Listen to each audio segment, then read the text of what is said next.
The most impressive thing about the Ravens this season, they took care of their own business. The AFC North and #1 AFC seed for the playoffs, both first in 4 years, became theirs with a New Year's Eve win over Miami. To trump all of that, it's the way they did it. Dominating wins over the 49ers and Dolphins, putting the rest of the league on notice. They are the best team entering the playoffs and not done yet. We still have a lot to get going on. You know, we got to finish this season the right way. We had one obstacle. We finished that obstacle. We got Steelers next week. You know, so that's how I'm staying focused this season. Just taking it one game at a time, like I've been preaching to you guys all season. Something else was most likely clinched in the Ravens' Week 17 win over Miami, Lamar Jackson getting his second MVP. Jackson, a perfect passer rating, all keeping Jackson straight at the top of MVP, as mentioned. You know, we're talking about a guy who's up for the MVP candidate. The way that he leads this team, the way that he just always keeps us alive, you know, and the energy that he has every day coming into work. He's our general, he's our leader. And he's just done a phenomenal job this season. Since we talked on the first FaceTime, he talked about winning the Super Bowl. And, you know, we have an opportunity in front of us. We just got to find a way to win a couple more games. Jackson could pad those stats for MVP, but probably won't happen. The Ravens' Week 18 meeting with Pittsburgh is now meaningless since the North is theirs and AFC is the top seed for the Ravens. Coming up on Fox 45 News at 6 o'clock, after losing her son to violent crime, she's demanding change. We talk with Isaiah Carter's mother about what she wants to see from the city and state regarding youth crime. And will a new labor contract end the city police staffing shortage? The message from Baltimore's police union.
Like, honestly, I wake up sometimes and I'm like, I really cannot believe that this happened. Like, she lost her son to Baltimore's crime crisis, and now she's calling for more to be done to prevent another mother from feeling her same pain. Her plea for change ahead. For the first time in 9 years, the city closes out the year with fewer than 300 homicides. Coming up, how a growing shortage of police officers could threaten progress the city has made. And it's really all anybody is talking about. The Ravens earning the AFC's top seed after absolutely crushing the Dolphins. A look at what's next for the team. Live From WBFF in Baltimore, this is Fox 45 News at 6. A new year and new hope for the city. For the first time in nearly a decade, Baltimore City has fewer than 300 homicides in a calendar year. 2023 saw 262 people killed in Baltimore. That's a more than 20% drop from 2022. Thank you for joining us. I'm Mary Bubala. Even with the progress, community leaders recognize any loss of life is a tragedy. The group Mothers of Murdered Sons and Daughters started the new year with a somber tradition, an annual ceremony and name reading to remember the people killed in the previous year. This is not acceptable, and we no longer are going to put up with that. Our slogan is one homicide this year is too many. Attendees include parents, siblings, and friends of the victims, all of them gathering to mourn the lives that were lost in 2023. And one of those victims is Isaiah Carter. The 16-year-old was shot and killed in Joseph Lee Park back in March. Tonight, his mother tells Fox 45's Shannon Lilly there is still work to be done. Yeah, Michelle Hines still feels the deep pain of the loss of her son, but now she fears for her two other children. Living in a city she says just isn't safe, and this year she wants action. So his friends actually took a picture of him in class just to prove, like, hey, you really need your haircut. So when they got him on this picture, he was looking up, grunting like, okay, I get it. It's a happy moment frozen in time. Isaiah Carter, still a kid with his whole life in front of him. He was just a normal 16-year-old. But on March 6, 2023, one phone call would forever change this mom's life. The principal of the school gave me a call, and she's like, I'm so sorry, Michelle, did you hear about what happened? Isaiah's life stolen after he was gunned down just steps from his high school during school hours. Honestly, I wake up sometimes and I'm like, I really cannot believe that this happened. There are times when even my coping strategies don't work because it's like, my child was taken from me. But the pain of 2023, this year has been ugly. Hines hopes to turn into action in 2024. When we last spoke, you said justice wouldn't come until there is change. Has that happened yet? I don't think that there's been enough change. Hines acknowledges the drop in homicides the city saw in 2023, ending the year with 262 killings, down from 330 in 2022, according to BPD data. But she's taking issue with some of the laws still in place, including those that keep young people from being held accountable. Why will we tell children that they're, commit these crimes and you'll be fine? There is no charges. There are no charges. Beyond accountability, Hines wants rehabilitation for Baltimore's youth with more mental health services to keep them out of a life of crime. And then there's the issue of policing. When there's a crime that happens at Fells Point, we see the police officers on every single corner all summer. She wants that same response in her neighborhood and beyond. Why can't we put that attention into our youth? Why can't we open up more rec centers for our youth? And with her two remaining children about to re-enter Baltimore City schools after going virtual following Isaiah's death, it is terrifying. The stakes couldn't be higher because Hines knows the cost. My son's death was preventable. The children who walked to the shopping center last year, that was preventable. And according to BPD data, this year comes to a close with 18 young people killed. Lawmakers will have a chance to act during their General Assembly session, which starts on January 10th. In the newsroom, Shannon Lilly, Fox 45 News. While ringing in the new year, Baltimore's police union draws attention to a problem that continues to plague the department. Fox 45's Amy Simpson explores the FOP's message about an officer staffing shortage and what it means for public safety. As 2023 came to a close, a message to the men and women of the Baltimore Police Department, shared online by union leadership. As we move from one year to the next, I'm pleased to throw out the old, Harrison and Mosby. The FOP3 wrote, I'm even more pleased to bring in the new, Worley, Bates, and Barron. The New Year's Eve message then pointing towards looming contract negotiations. Making our officers the highest paid in the state would be a great start to 2024. Retention and recruitment must be a priority because public safety must be of the utmost importance, or nothing else in Baltimore can flourish. BPD's staffing struggles are well documented. The union frequently saying the department is at least 700 officers short. On December 30th, the union claimed BPD is almost 50% short of the officers needed to safely patrol the city. BPD has struggled with staffing for decades. In August, an internal department memo obtained by Fox 45 News offered thousands of dollars in bonuses, seeking officers to cover shifts and fill staffing gaps in other districts. The last several months have been tough, to say the least. And by October, new police commissioner Richard Worley vowed to increase department staffing as one of his key goals as he took the helm of BPD. BPD officers will be increasing their time on foot patrol. Something at the time, law enforcement expert Jason Johnson said would be Worley's biggest hurdle. That's the biggest challenge the new commissioner is going to be facing, in my opinion, is how to bounce back, how to retain senior officers, and how to attract high-quality young people. Last night's message about pay and staffing from Baltimore's Fraternal Order of Police came as Baltimore City closed out its first year below 300 homicides in 9 years. A year also marred by several high-profile mass shootings, from Brooklyn homes to Morgan State. Juvenile-involved crimes often caught on camera, and roughly 11,000 auto thefts. So as the city ushers in January 1st, in comes a clean slate for crime stats, as the numbers all roll back to zero, though Baltimore waits to see what 2024 will bring. Looming questions like whether the city can sustain a second year of homicides below 300, and what Baltimore's quality of life, public safety, and police staffing levels will look like in the next 365 days.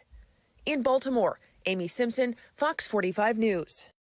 We reached out to BPD for a response to the FOP's tweet, but so far we haven't heard back. There are new developments overseas. Japan lowered its highest level tsunami warning alert after a series of major earthquakes in the country. While the alert has been downgraded, officials are warning residents not to return to their homes at this moment, as deadly waves could still splash ashore. Now, those quakes, one of which had a magnitude of 7.6, started fires and collapsed buildings on the west coast of the country. According to the Japan Meteorological Agency, there were more than a dozen quakes in the Japan Sea. A jump in the minimum wage, a look at how it could affect everyone in Maryland.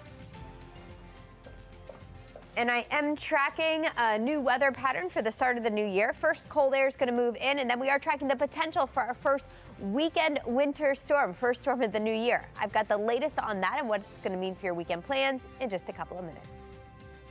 A Biden versus Trump rematch would not be an exact replica of that 2020 campaign. I'm Scott Thuman, and I'll explain coming up.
Well, if you are a Ravens fan, there's no better way to start the new year than what happened yesterday. Taking a live look at M&T Bank Stadium, as the Ravens, they just crushed the Dolphins in Sunday's game. They won 56-19. That's just an incredible score, securing the AFC's #1 seed. Ravens fans voicing their excitement. I'm proud of the team. I'm proud of Lamar Jackson, man. He's the MVP, man. You know what we do here in Baltimore? We take over. You feel me? That's what we do. Don't ever sleep on us. It's going to be hard for some of these teams to come into our home with our atmosphere and our fans, man. We're loud. We're going to bring it the same way the Ravens are, baby. Ravens are going to the Super Bowl, Ravens in the Super Bowl, baby. Let's go. Oh, goodness. Guess who's coming into our home? Yes, that's right. The Steelers this Saturday at 4:30 at M&T Bank Stadium. What a game that will be. Well, new today, the new year is bringing big change to Maryland. Effective today, the state has a new higher minimum wage. The statewide minimum wage is now $15 an hour. That's up from $13.25. The change is part of the Fair Wage Act, a law signed by Governor Moore earlier this year. Rebecca Turco from our Sinclair sister station in Washington brings us a closer look at how this will impact Maryland workers and businesses. A higher minimum wage is being served up in Maryland, $15 an hour. Who's managing today? But if you work for Andy Shalal, you're already making more. Andy founded Busboys and Poets. It's part bookstore, part restaurant, part arts lounge. There's 8 locations across the DMV, and all of them follow DC's minimum wage, the highest in the area. The tide was moving in the direction that we need to really step it up as employers. And so we were ahead of the curve right from the beginning. DC's minimum wage is $17 an hour. Virginia's is $12. Small businesses are feeling the pinch. Mike O'Halloran heads up the National Federation of Independent Business in Maryland and Delaware. He says the inflation spikes from the past few years are still hurting small businesses. They're saying, look, inflation is killing us. The cost of goods is going up. Add on top this wage increase that the General Assembly handed down to small businesses. They have no choice but to raise their prices on their customers and consumers. On top of that, Mike says, there's the problem of wage compression, that workers who have been at the same place for a while will likely want more of a pay bump from newer staff. Egg sandwich, you go to 303. Meanwhile, tipped workers in Maryland will be making the same, $3.63 an hour if they get more than $30 a month in tips. Unless, of course, they work for someone like Andy. You know, I always say that if your business model is dependent on poverty wages, it's probably not a good business model. I'm Rebecca Turco, 7 News. Maryland is one of 22 states to increase its minimum wage. Washington, D.C. will have the highest hourly minimum wage in the nation at $17.05. Workers in Hawaii are seeing their largest increase, raising its minimum wage from $12 to $14 an hour. With the first voting set to take place in the Iowa caucuses 2 weeks from today, conventional wisdom points to a rematch between President Biden and former President Donald Trump in November. But a contest between them this year will look nothing like the 2020s. Chief political correspondent Scott Thuman has more from Washington. Campaigning this year could be complicated, to put it mildly, especially for those who appear to be the most likely of party nominees. After all, President Biden will begin the year still facing a potential impeachment if Republicans have their way, and Donald Trump, already twice impeached himself, is embroiled in a series of legal and civil cases spanning accusations of deceptive business practices to insurrection. Whether it is a court that determines he's unfit to hold office because he took up force against our Constitution, or because the electorate throws him out, I don't think it really matters if he's unfit to hold office. For Trump, the calendar is crowded with hearings right in the middle of stumping season. A scheduled court hearing for defamation claims the day after the Iowa caucus. The week after New Hampshire votes, it's a marketing scam trial. The federal criminal trial surrounding efforts to undermine the 2020 election proceeds the day before Super Tuesday, and a scattering of other court actions taking place both before and after the Republican nominating convention. I don't think there's enough here to justify a criminal prosecution against the leading candidate to replace the incumbent That is what happens in banana republics. And even if President Biden can avoid the harshest of House punishments with impeachment, Representatives, what are you hoping to gain from an impeachment inquiry? All I can see is Donald J. Trump 2024, baby. his son Hunter will spark headlines with gun charges in February and still to be determined dates for tax-related crimes and possibly contempt of Congress. Hunter Biden is of course not running for office, but in presidential politics, optics can matter. Recent polling backing up that idea. 60% of voters say they believe President Biden participated in his son's foreign business dealings. As for Trump, 58% of voters told the New York Times they believe he has committed serious federal crimes. That same poll reveals that more than half of voters have unfavorable views of both Trump and Biden, setting the stage for what could be a turbulent road to the White House. In Washington, I'm Scott Thuman.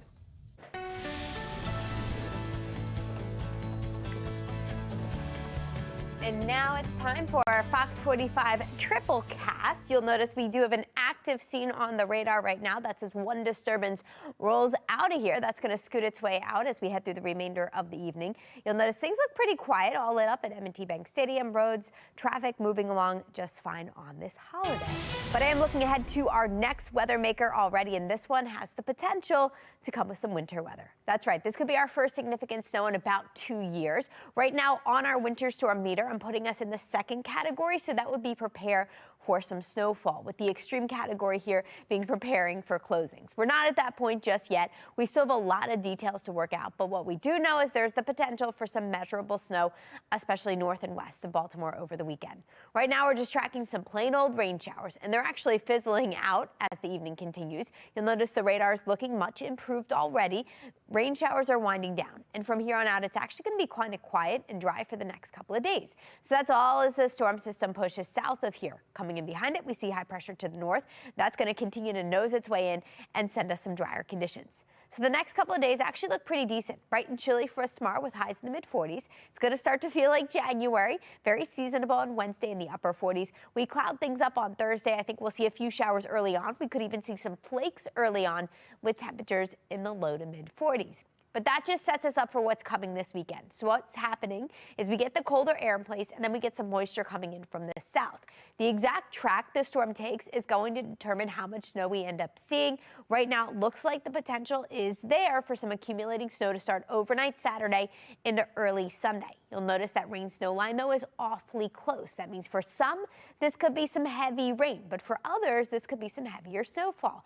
And I think the best chance for that comes around daybreak Sunday through late Sunday morning. At that point, we could see some travel impacts. This system will continue to rotate through as we head through Sunday evening, wrapping up Sunday night. So here's how the first weekend of 2024 plays out. We start off dry and chilly on Saturday with rain and snow arriving late after sunset, and then our best chance for that measurable snowfall comes on Sunday with highs close to 40. Now, in just a couple of minutes, we'll take a look at what this means for your full 10-day forecast.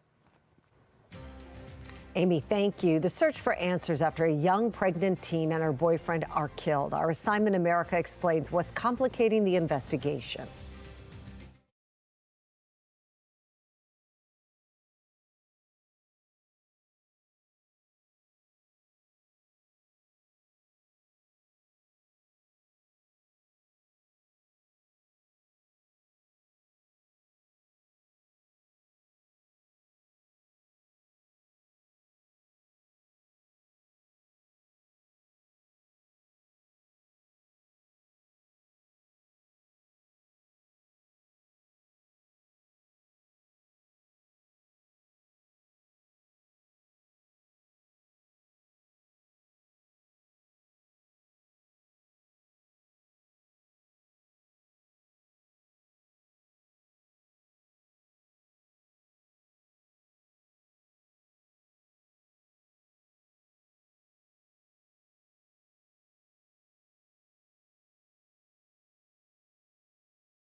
It has been more than a week since San Antonio teen Savannah Soto was found dead inside a locked car with her boyfriend's body. As police continue to search for answers, Soto's family is out with a new plea for those spreading misinformation about their daughter's death. That's not helping the situation. That's not helping the process. Like, all they're doing is slowing down the process. The family says while they appreciate so many people wanting justice for Savannah, Matthew, and their unborn son, they also say all the attention is overwhelming at times and hurtful. As Stephanie Esquivel from our Sinclair sister station explains, they're worried misinformation on social media could interfere with the investigation. You know that some person was involved, or whoever was involved. Yes, of course, we ask that you come forward. But if you're just assuming or trying, oh yes, this dude looks like him, and like. You don't need that. Savannah Soto's aunt, Valerie Mendoza, hopes anyone with information on who could be responsible for the deaths of Savannah, her boyfriend Matthew Guerra, and their unborn son Fabian will step forward. With more than 150,000 members on the Find Savannah Soto Facebook group page, Mendoza says the rumors, theories, and misinformation going around needs to stop because she's afraid it could hurt the investigation. You're just slowing down the process, and that's not going to help any, Of